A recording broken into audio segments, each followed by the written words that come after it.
Hi, I'm Ari Richter. Welcome back! By the mid-1880s, many French artists felt that they had used the style of Impressionism for all that it was worth. One exception was Claude Monet, who continued growing and experimenting with Impressionism well into the 1920s. As we discussed in previous lecture, the Impressionists were an offshoot from realism. These artists were interested in depicting what they saw exactly how they saw it.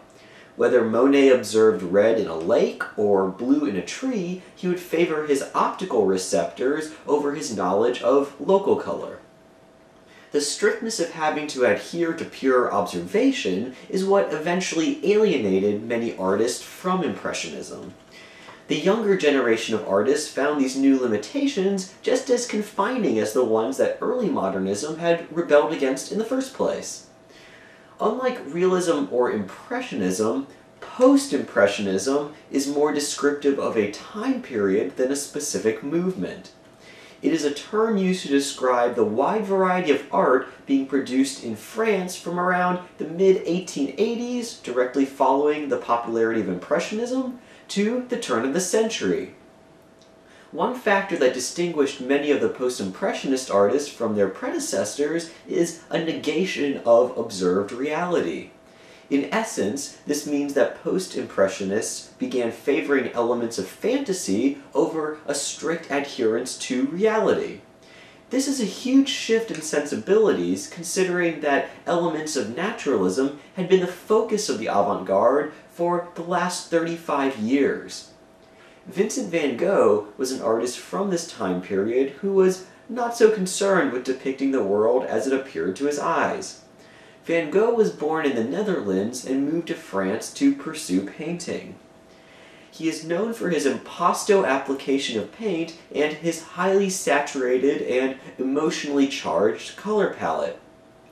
The emotional content of Van Gogh's work ranged from the brooding to the serene to the manic, a fact likely associated with the artist's real-life battle with depression and mental illness.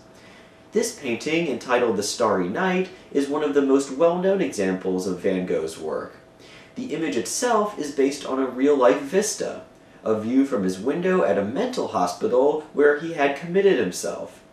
Van Gogh painted what was in front of him, which was a large cypress tree, the small town below, and the celestial bodies in the night sky. The negation of reality is how the artist painted this scene. The hues are much more saturated than they would appear in reality, and the artist uses bold, visible brushstrokes that vary between contour and outline. By composing the sky with these thick, rhythmic brushstrokes, he is conveying the feeling of a bright, windy night over its appearance. In his paintings, Van Gogh is trading aspects of the visible reality for a more inward or emotional reality. Location was another distinguishing difference between many post-impressionists and the earlier modernists. The Impressionists were such a close-knit group because they all lived in the city center of Paris. Even if some of these artists would go to the country to paint, they would always return to Paris to take part in its art world. Many post-impressionists, like Van Gogh, made a conscious decision to live and work in rural areas outside of the trends and expectations of the Parisian art world. Artists who abandon the city for the country are known as provincial artists. The decision to work provincially had its detriments for Van Gogh in that he was never a well-known artist during his lifetime. In fact, he only sold 1 or 2 paintings over his life, both to his brother Theo. Poor and unhappy, Van Gogh took his own life in 1890. Paul Gauguin was a friend and contemporary of Vincent van Gogh. Gauguin's work was even more separated from observable reality than that of his friend. Gauguin's highly saturated colors seem unnatural even compared to those of Van Gogh. This painting, entitled The Vision After the Sermon, depicts a group of nuns on their way back from a religious oration. With this image, Gauguin attempts to capture a reality that's somewhere in between that of waking life and the spiritual world.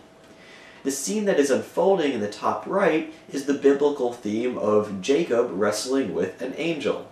It is not clear whether Gauguin intends for us to read this event as a genuine spiritual vision, or if it is meant to serve as a figurative incarnation of the content from the attended sermon.